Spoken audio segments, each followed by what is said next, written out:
Hello friends, स्वागत है आपके इस वीडियो में। बात करेंगे STT 2019 से जुड़ी एक बहुत बड़ी खुशखबरी के बारे में। दोस्तों, अगर उससे पहले आप हमारे चैनल पर न्यू विजिटर हैं तो चैनल को सब्सक्राइब कर बेल आइकन प्रेस कर दें ताकि आपको STT से जुड़ी और शिक्षा जगत से जुड़ी तमाम जानकारियाँ मिल सकें। और अनुरोध है साथ में कि इस वीडियो को पूरा देखें, समझें, उसके बाद ही कमेंट करें। अक्सर कमेंट ऐसे आ रहे हैं जो वीडियो को अधूरा देख रहे हैं, उनका कमेंट देखकर ये प्रतीत हो रहा है। सीधे चलते अपने मुख्य बिंदु को, और यहाँ पे आप देख सकते हैं दोस्तों, कहीं न कहीं STAT अभ्यर्थी जो पटना में संघर्ष कर रहे थे, उनका संघर्ष रंग लाया है, मेहनत रंग लाया है। ये आपको बिहार शिक्षा विभाग द्वारा आदेश जारी किया गया है, जिसमें कहा गया है कि ऑफिशियल नोटिस जारी किया गया है। जो हम लोग बोल रहे थे कि हम लोग ये जो सरकार बयानबाजी कर रही है पत्रकारों के पास, कैमरे के सामने या पेपर में या इंटरव्यू में, वो बात कहीं ना कहीं नोटिस में बताए, ऑफिशियल नोटिस आए इन रिटेन में, तब हम लोग इस बारे में विश्वास करेंगे। हालांकि इसकी इंतज़ार थी सोमवार को, लेकिन शनिवार को ही ये आ गई।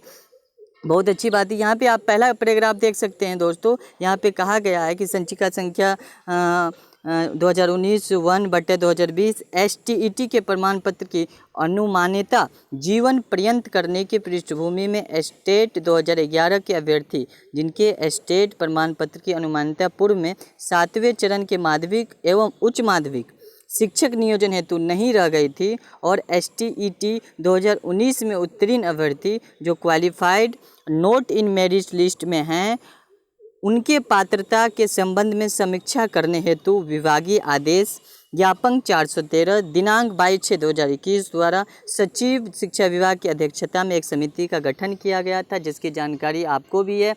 जैसे 21 तारीख को मेरिट लिस्ट दिया गया, अगले दिन यह समिति का गठन किया गया। इस समिति के गठन के बाद बार बार शिक्षा विभाग के मंत्रियों के द्वारा मीटिंग हुआ और नतीजा आपके सामने है। ये शिक्षा विभाग का ऑफिशियल नोटिस है, आप देख सकते हैं। दोस्तों, वीडियो बहुत इंपॉर्टेंट होने वाली है, तो आप वीडियो को सही जानकारी प्राप्त कीजिए, वीडियो को बिना स्किप किए हुए देखिएगा। दूसरे नंबर पे आप देख सकते हैं, यहाँ पे बताया गया है, यहाँ पे ये कहा गया दोस्तों, यहाँ पे गौर किए, qualified but note in merit list में उनकी पात्रता के संबंध में समीक्षा किया गया है।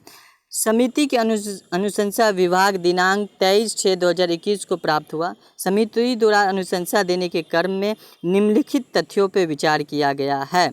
आप देख सकते हैं क्या निम्नलिखित तथ्य, एक एक करके हम लोग डिटेल्स में बात करेंगे।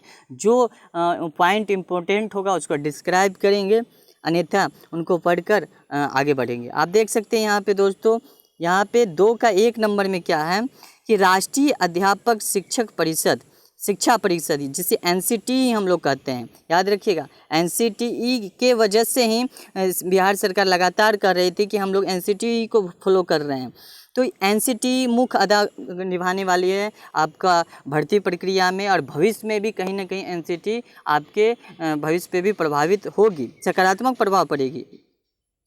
आप देख सकते हैं कि NCTE यानी राष्ट्रीय अध्यापक शिक्षा परिषद भारत सरकार के पत्रांक 9995499992 दिनांक 9/6/2021 के द्वारा शिक्षक पात्रता परीक्षा टेट प्रमाण पत्र की वैधता दिनांक 11/2/2011 के प्रभाव से जीवन पर्यंत करते हुए संबंधित राज्य सरकार से शिक्षक पात्रता परीक्षा प्रमाण पत्र की वैधता के संबंध में आवश्यक कार्रवाई करने को अनुरोध किया है। तो आप देख सकते हैं कि ये बात हो रही है 2011 वाले के जो टेट का जो प्रमाण पत्र है उसके बारे में कि जीवन पर्यंत करते हुए संबंधित राज्य सरकारों से शिक्षक पात्रता परीक्षा पत्र की वैधता के संबंध में अनुरोध किया है आवश्यक कार्रवाई करने के लिए। जैसा कि मालूम है कि आपको लाइफ टाइम करार दिया गया है।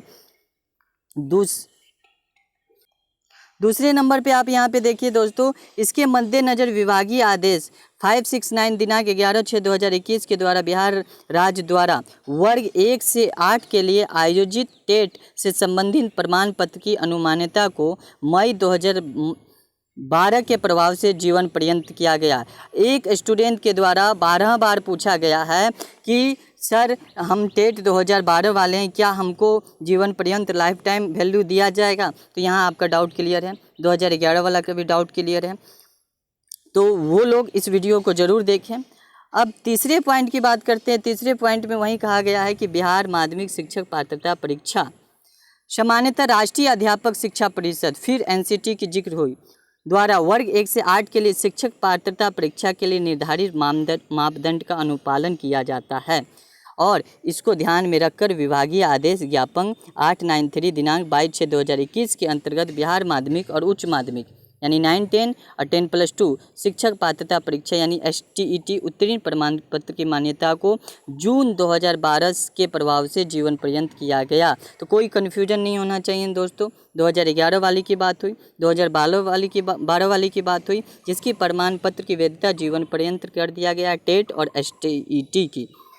तो वहीं अब 4 नंबर पे देखिए दोस्तों क्या लिखा हुआ है कि उक्त विभागीय आदेश ज्ञापन 893 दिनांक 22/6/2021 के कारण STET 2011 में उत्तीर्ण अभ्यर्थी जिनके प्रमाण पत्र की मान्यता जून 2021 में समाप्त हो रही थी, संगत नियमावली में निहित अन्य शर्तों के अधीन उनकी पात्रता विभिन्न नगर निकाय एवं जिला परिषद में माध्यमिक शिक्षक एवं उच्च माध्यमिक शिक्षक के पद पर नियुक्ति हेतु बरकरार हो गई। ये सभी सारी खबरें हम लोगों को पहले पत्रकारों के द्वारा और मंत्रियों के द्वारा मिल चुकी थी, लेकिन अब ये लिखित रूप में मिल चुकी है और अभ्यर्थी लगातार कमेंट करके ये सब पूछ रहे थे, सर हमारी 2021 में समाप्त हो रही है 2 जून में, तो हम लोग क्या आगे की बहाली प्रक्रिया में शामिल हो सकते हैं। तो इस रिटेन ऑफिशियल के बाद सबूत के बाद आप अब आगे की नियुक्ति प्रक्रिया में यहाँ पे देख सकते हैं नियुक्ति हेतु बरकरार हो गई है, यानी अब आगे की नियुक्ति प्रक्रिया में अब आप भी भागी ले सकते हैं, प्रतिभागी हो सकते हैं। वहीं पे आप देख सकते हैं दोस्तों 3 नंबर में क्या है कि उक्त तथ्यों के आधार पर समिति ने STET 2011 के परिणाम से सामंजन, ध्यान दीजिएगा सामंजन यानी कॉम्बिनेशन स्थापित करने और नैसर्गिक न्याय के सिद्धांत के आधार पर बिहार विद्यालय परीक्षा समिति पटना के द्वारा STET 2019 के परिणाम जो 2 श्रेणी जैसा कि qualified and in merit list और एक है qualified but not in merit list में रखा गया है, जिसके वजह से अभी तक प्रोटेस्ट हो रहा है पटना में, उन्हें सम्मिलित सभी विद्यार्थियों को अन्य निर्धारित शर्तों के अधीन माध्यमिक एवं उच्च माध्यमिक शिक्षक के 7वें एवं आगे की नियुक्ति के चरण में सम्मिलित होने के अवसर देने की अनुशंसा की है। यही हमारा मुख्य बिंदु था इस वीडियो का। हालांकि सभी इम्पोर्टेंट है, लेकिन ये कुछ ज़्यादा इम्पोर्टेंट है इस वजह से क्योंकि इसी के कारण अभी तक प्रोटेस्ट हो रहा है। इसी की इंतजार थी कि सरकार इन रिटेन में ऑफिशियल लेटर जारी करे। तो अब यहाँ पे कहा गया कि स्टेट 2011 भी 7वें चरण में शामिल होगी। Qualified and merit list, qualified but not in merit list अब दोनों बराबर है। अब तक मेरिट लिस्ट वालों की वैल्यू थी, लेकिन अब केवल वो भी अब क्वालिफाइड हैं और ये भी जो qualified but not in merit है ये भी क्वालिफाइड ही हैं। अब दोनों बराबर हैं। और यहाँ पे गौर कीजिएगा, यहाँ पे लिखा है सभी अभ्यर्थियों को अन्य निर्धारित शर्तों के अधीन माध्यमिक एवं उच्च माध्यमिक 9, 10 और 10+2 के 7वें एवं आगे की यानी 11 को शामिल किया जाएगा 2011 को 7वें चरण में यानी 2019 वाले में, और सीट भर जाती है तो आगे की यानी उसे 8वें चरण कह सकते हैं, हम लोग संज्ञा दे सकते हैं, उसमें शामिल किया जाएगा। ये अब ऑफिशियल लेटर जारी हो गया है। अब आपसे अनुरोध है कि आप सरकार को पर टाइट रहना है और ये सारी बात को उनसे अमल करवाना है। हालांकि अब सरकार इससे पीछे नहीं हट सकती ऑफिशियल लेटर जारी करने के बाद। आगे बढ़ते हैं, देखते हैं 4थे नंबर पे। तो दोस्तों ये तो इम्पोर्टेंट थी हम लोगों के लिए, हम लोग इससे बहुत संघर्ष किए पटना में, जिसका परिणाम मिला, इसके लिए सरकार को बधाई, लेकिन सरकार को धन्यवाद। और STET अभ्यर्थी जो लगातार हमारे साथ संघर्ष कर रहे थे पटना में, हम लोग भी उसमें से एक हैं, तो उनका परिणाम अब सुखद देखने को मिला। तो दोस्तों आप लोग को भी बहुत बहुत बधाई, हम लोग एकता का परिचायक बने इसके लिए।